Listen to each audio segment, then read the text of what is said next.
All right, so you're here because you want to get stronger and healthier. You want to know how to eat to get there right. Specifically, you're curious about the whole protein and food quality thing. Well, we're diving deep into that today. Yep, we're going to break down this Strengths by Fitness article. It's called Comparing SPC, UPF, and Protein Levels, Fact-Based Outcomes. Sounds kind of jargony, but trust me, it's packed with useful insights. Yeah, and our mission today is to really pull out the practical stuff, the why and the how of a diet that's high in protein, full of nutrients, and this is key focuses on higher SPC foods. Yeah, we'll explain exactly what SPC is in just a sec. And to really give you the complete picture, we're going to look at both older research and newer findings, not just the latest trends, but the science that's been building up over time. Okay, so first things first, what exactly is this SPC we keep mentioning? So SPC stands for satiety per calorie. It's basically a way to measure how full you feel for the amount of calories you eat. So high SPC foods, they keep you feeling satisfied for longer on fewer calories. That's a big part of why this approach is so effective. Got it. So it's not just about calories, it's about how those calories make you feel. Makes sense. Now, the article digs into a 2005 study. They even call it the TLDR 2005 study. Haha. Can you tell us about that? What do they do? Well, they took a bunch of people who were eating a pretty standard amount of protein, like around 15% of their daily calories. Then they bumped that protein intake up to 30%, keeping everything else, carbs and fats, pretty much the same. And what happened? Did people just get super buff overnight? Haha, not quite. The main thing they found was that everyone's overall calorie intake went down. And not just for a day or two, it stayed down. And when people kept their protein intake at this higher level for a while, they started to lose body fat and, get this, they saw improvements in all sorts of health markers. Their overall fitness got better too. So what's the science behind this? Why does more protein, especially from high SPC foods, lead to these kinds of results? It comes down to that feeling of fullness, that satiety. When you eat more protein, particularly from whole foods with a high SBC, you just feel more satisfied. Correct. Think about lean meats, eggs, beans, lentils, stuff like that. These foods pack a lot of nutrition per calorie, so you get more bang for your buck. Makes sense. Yeah. So you're getting more of the good stuff, and that keeps you feeling fuller longer. You're less likely to be rummaging through the pantry an hour after a meal. Yeah, that's it. And the great thing is these benefits aren't limited to, young bodybuilders or athletes. The article really emphasizes that a high SPC, high protein way of eating becomes even more important as we age. It's almost like a nutritional foundation for everyone. Now, the coach who wrote the article, they actually give some really specific advice based on their experience. What are some of the key things they emphasize? All right, so they recommend aiming for at least 1.6 grams of protein per kilogram of body weight if you're an omnivore. And ideally, they suggest shooting for 2 grams or more per kilogram. Not as a crazy short-term thing, but as a sustainable long-term strategy. So this isn't just for people who are trying to pack on muscle. No, not at all. They make it very clear that higher protein intake going beyond those like super low standard recommendations has benefits way beyond just building bigger muscles. And this is especially true for folks who are plant-based or if you're over 50. You generally need more protein in those situations to get the same benefits as a younger person eating meat. So it's about more than just how much you lift.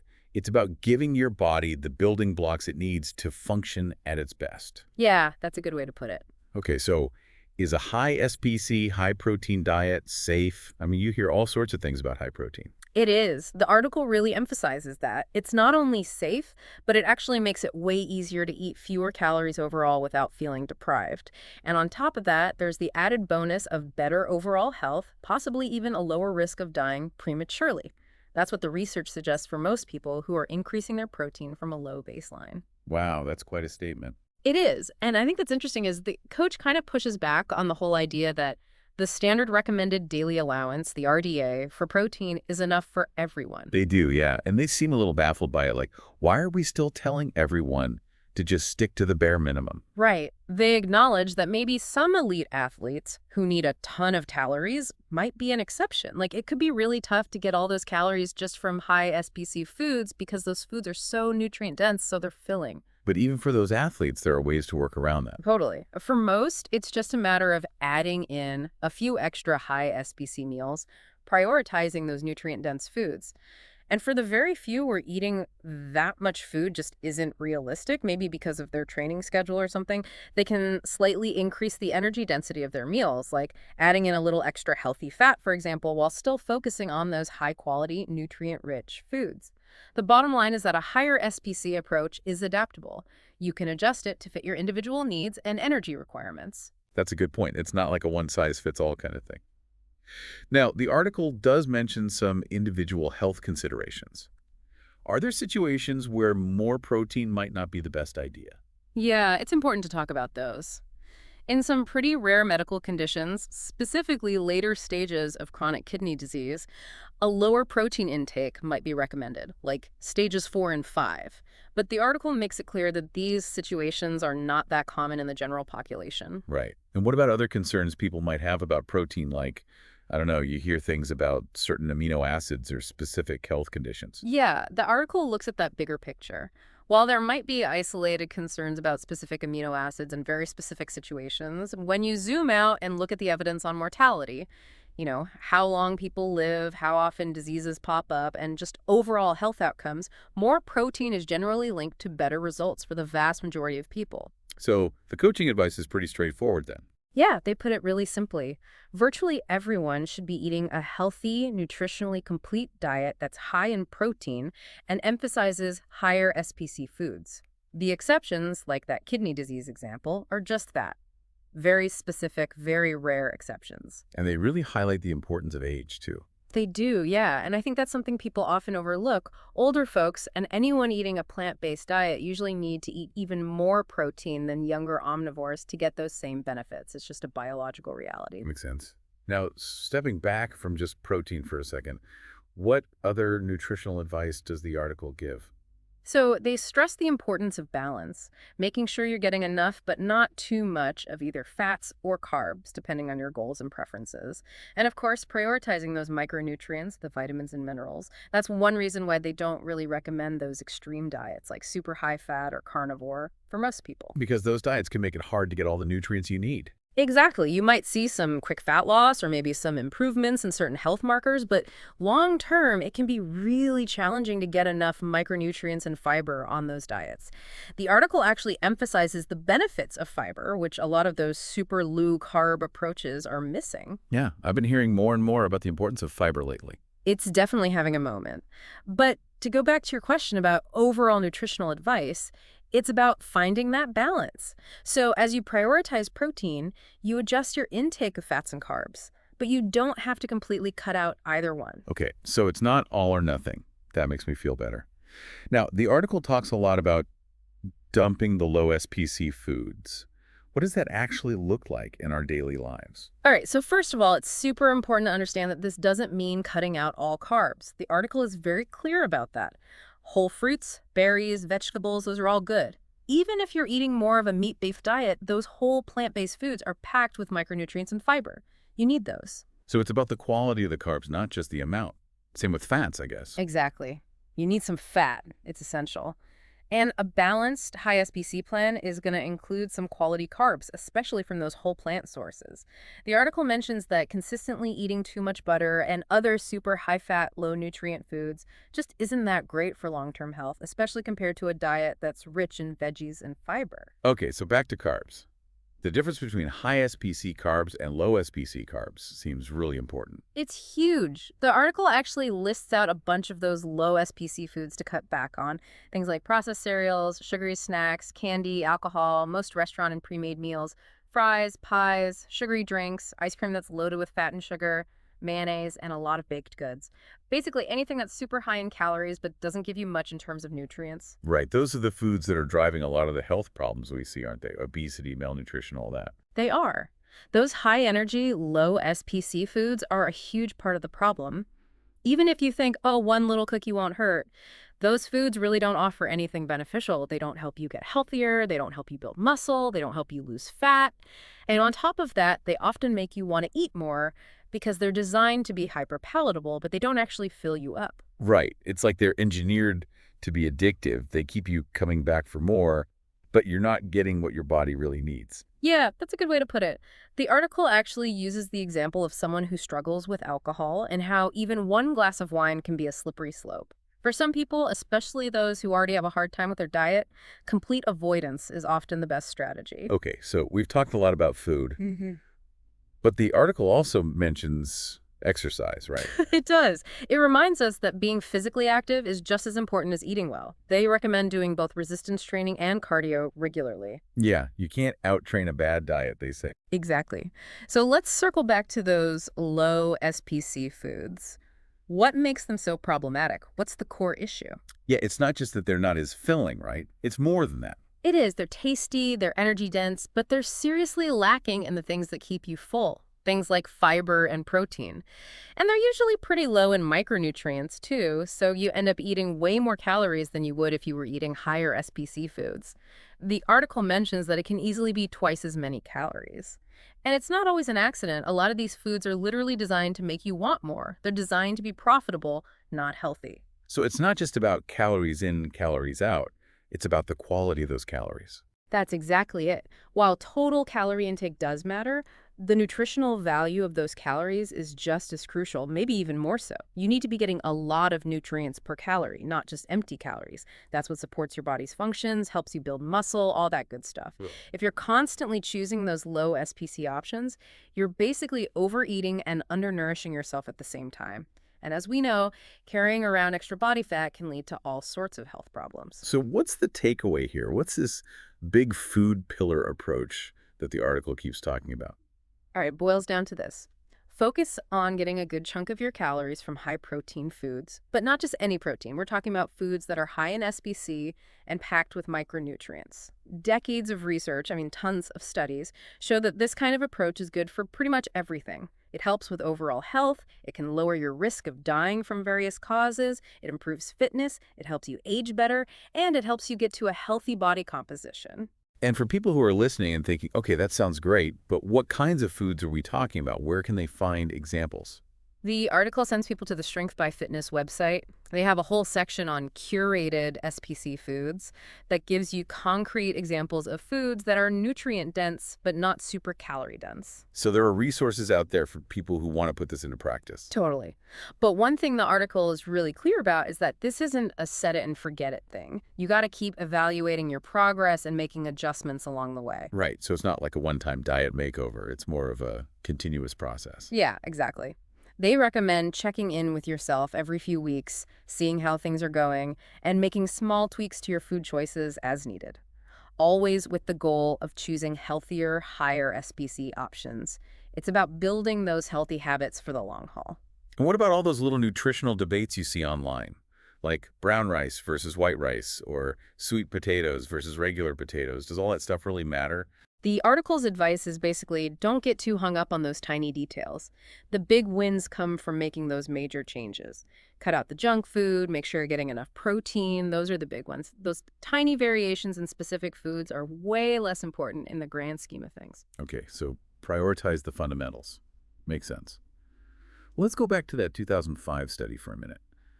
Why does the article put so much emphasis on it? It seems like it was kind of a foundational study. It was. Even though this whole idea of high satiety, high protein diets might seem new, the science behind it isn't. That 2005 study was really important. It provided some of the early evidence for this approach. And all the research we're seeing today is basically building on those initial findings. We're getting more data, a deeper understanding, but the core principles are still there. The article even mentions that even back then, people knew protein was important for muscle growth and strength. They just maybe didn't have as complete of a picture as we do now. Okay, so it's not a fad, it's backed by science. What were some of the specifics of that study? Like, who were the participants and what did they actually do? All right, so they had 19 people in the study with a mix of ages, weights, and BMIs. They tracked everything: appetite, how many calories people ate, body weight, fat mass, all that. And to keep things consistent, all the meals were pre-prepared. So everyone was eating the same stuff, no variations in cooking or ingredients. That makes sense. So how did the study actually work? What were the different phases? All right. So they started with a 2-week period where everyone maintained their weight, but they were eating a very low amount of protein, only around 15% of their total calories. The article points out that this is pretty low, definitely not recommended. Then they switched to a 2-week phase where they significantly increased protein intake, bumping it up to 30%. The coach in the article actually thinks that While 30% is better than 15%, the fact that the amount of food people ate was predetermined in this phase, it might have kind of messed with the natural feeling of fullness that comes with higher protein. They think maybe an even higher intake, closer to 40%, could lead to even greater benefits. And then finally, there was a longer phase, 12 weeks, where people could eat as much as they wanted. This is called ad libitum, but the macronutrient breakdown stayed the same: 30% protein, 20% fat, 50% carbs. This longer phase is thought to be more realistic, like how people actually eat in the real world. Okay, so 3 different phases. What did they find? What were the results? The results were really interesting. They found that people felt way more full, more satiated during those higher protein phases, which makes sense, right? And that naturally led to less hunger and fewer cravings. Huh. In that initial 30% protein phase, the average person's daily calorie intake went down by over 400 calories. And here's the kicker. During that 12-week ad libitum phase, where they could eat as much as they wanted but kept protein at 30%, people lost an average of almost 5 kilograms, and their fat mass went down by over 3 kilograms. That's pretty significant. Yeah, those are some pretty impressive results. It seems like pretty clear evidence that this approach can actually work. It is, and what's even more encouraging is that it wasn't like people were starving themselves. They were just naturally eating less because they were feeling more satisfied. That's a key point. Okay, now the article also discusses a more recent study from 2025. This one looks at ultra-processed foods, or UPFs, and protein. What was the main question they were trying to answer in this study? This one's interesting. They wanted to see what happens when you eat a lot of ultra-processed foods, but you manipulate the protein content. So they had 2 groups. One group ate a high-protein, lower-carb UPF diet. It was 30% protein, 29% carbs, 49% fat. And the other group ate a low-protein, moderate-carb UPF diet that was 13% protein, 46% carbs, and 49% fat. So both diets were high in fat, but one was significantly higher in protein. And they kept everything else as similar as possible. Same number of calories, same amount of fat and fiber, and people could eat as much as they wanted. Okay, so they were really trying to isolate the effect of protein in the context of a highly processed diet. Makes sense. What did they find? Did the high-protein group do better? They did. They burned slightly more calories and ate a little less overall. But, and this is important, their overall energy balance still wasn't that great. Basically, they were still eating too much. The researchers concluded that even though protein was higher, those ultra-processed foods just weren't high enough in SPC to prevent overeating. So even if a processed food claims to be high protein, it might not actually be that helpful for weight management. Yeah, the article actually calls out the food industry for this. They often use that high protein label even when the amount of protein is only slightly higher than other products. And a lot of times it's just not enough to make a real difference in terms of feeling full. To really get that high SPC effect, you probably need a much higher percentage of protein, like 40% or more, and you need to be choosing foods with a higher overall SPC. Okay, so it's not just about looking for that high protein label on the package. You got to look at the whole nutritional profile, the big picture. Yep. Exactly. Don't get tricked by those marketing claims. You got to be a savvy shopper and look at the actual numbers. Now, this study with the UPF diets was pretty short, right? It was. Each group followed their assigned diet for 5.5 days, and then they switched over to the other diet for another 5.5 days. And during those intervention periods, pretty much everything they ate was ultra-processed. Okay, so not a long-term study. What are the main things the article wants us to take away from this research? What are the key messages? They really drive home the point that neither of these diets was actually a true high-protein, high-SPC diet. Even though one group ate more protein, everyone still gained weight. That's because those UPF products are just too calorie-dense compared to their nutrient content. The SPC per meal was just too low. Even with a decent amount of protein, especially in that high-protein group, the amount of energy they were getting per unit of nutrients was just too much to promote fat loss. And the article points out that this might be why a lot of people who think they're dieting don't see the results they want. They're just not getting the nutritional bang for their buck, even if they think they're making healthy choices. Right. It's like that saying, you can't out-train a bad diet. It seems like the same principle applies here. You can't out-protein a bad diet if it's still full of low SPC foods. That's a good way to put it. The coach in the article suggests that if they were running this study, they would have added in a lot more fiber-rich and protein-rich whole foods to bump up the SPC, the meals in the study were just way too high in energy density compared to a truly high SPC meal plan. And they mentioned another interesting point. The researchers actually did include a third group that ate a high-protein diet, but with fewer ultra-processed foods. And that group ate the least amount of food overall. So again, it points to that connection between more protein, higher SPC, and naturally eating less. That's so interesting. So to be clear, why wasn't the higher protein intake alone enough to prevent weight gain in this study? It really comes down to the fact that those UPFs just didn't have enough fiber and other nutrients compared to their calorie content. They were too calorie dense. The article makes this comparison. They look at the lower UPF, high protein group, and the higher UPF, high protein group. And what they see is that the positive effects of the protein were way stronger in the group that ate fewer UPFs. So higher protein plus higher SPC equals bigger benefits. They even use this example of protein powder mixed with sugar versus protein powder blended with unsweetened soy milk and whole fruit. It's a really good illustration of how important that overall nutritional completeness and SPC are. It's not just about hitting a certain protein number. So we're not saying all processed foods are bad, are we? No, not at all. There are definitely processed foods that can be part of a healthy diet. The article even lists some examples, things like unsweetened soy milk, textured vegan protein, edamame pasta, seitan. These foods are processed, but they're still pretty high in protein and SPC, and they're packed with nutrients. Okay, so it's about making smart choices. It seems like both the older research and the newer research are pointing to the same conclusion. Exactly. They're both reinforcing those fundamental principles. Higher protein and higher SPC. Those are the two big pillars. And it's not just some random idea. It's based on solid science. Yeah, that's really reassuring.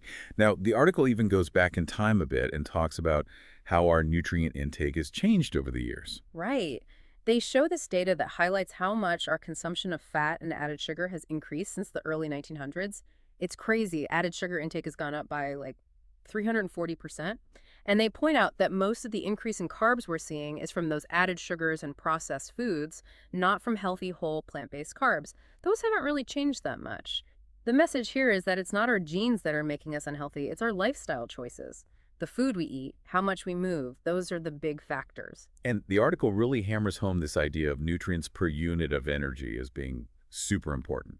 It is. It's like the key to the whole thing. Yeah. And the 2025 study really highlights this. They found the biggest difference in calorie intake was between those two high-protein groups, the one that ate more UPFs and the one that ate fewer UPFs. The group that ate fewer UPFs ended up eating a lot less overall, and a big reason for that was fiber. They were getting more fiber, which meant higher SPC, which meant they naturally felt more full and ate less. It all comes back to that formula. Lower energy per unit of nutrients equals higher SPC, which equals less food consumed overall. But it's not just about obsessing over one thing, like protein powder. Right, you can't just slam protein shakes all day and expect amazing results. Protein is important, but you also need that fiber, those micronutrients, that overall balance. Okay, so back to that 2025 study. What were the main outcomes, the big takeaways? Both high UPF groups, even the high protein one, ended up in a calorie surplus, which means they were eating more than they were burning. That confirms what we already knew. Eating a lot of ultra-processed foods leads to weight gain and fat gain. But here's the thing. The calorie surplus was smaller in the high-protein group. So even though they were still gaining weight, the higher protein did seem to have some positive effect. But it wasn't enough. Even that smaller surplus is going to lead to fat gain over time. And again, it highlights that high-protein, higher SPC approach. As you improve those two things, you naturally tend to eat less. But in this study, the SPC just wasn't high enough to make a big enough difference. So what would you do in a real-world situation if someone was getting results similar to that high-protein UPF group? What would be the next step? You'd want to bump up that SPC big time, get more fiber in there, more micronutrients, create a real calorie deficit, not just a smaller surplus.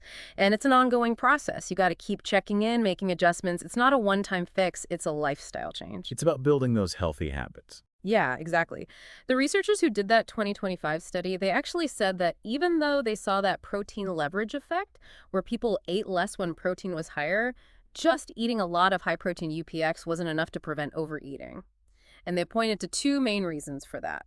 One, UPFs are easy to eat quickly, so you can end up eating a lot before your body even realizes it's full. And two, they're just too energy dense, not enough nutrients for the number of calories. So the message is clear. Higher protein is good, but it's got to be combined with higher SPC and overall nutritional quality. That's it. And it's not just about one study or one expert opinion. Both of these studies, even though they were done 20 years apart, show that higher protein and higher SPC lead to better results. It's really amazing to see how consistent the science is on this. So to wrap things up, it sounds like we've learned a lot today about the power of a high-protein, higher-SPC diet. We have. And I think what's really striking is how much of an impact those low SPC, ultra-processed foods have on our health, not just individually, but as a society. It makes you wonder, what if more people started making those small shifts towards higher SPC choices? What kind of impact could that have? That's a great question to think about. And for anyone who's listening and wants to learn more, wants to get some practical tips on how to actually put this into practice, I definitely recommend checking out the Strength by Fitness website. They've got some great resources. Yeah, and we'll link to that in the show notes. Awesome. Well, this has been a really insightful deep dive. Thanks for breaking it all down. You got it. I'm glad we could do this. And thanks to everyone for listening. We'll catch you next time. See ya.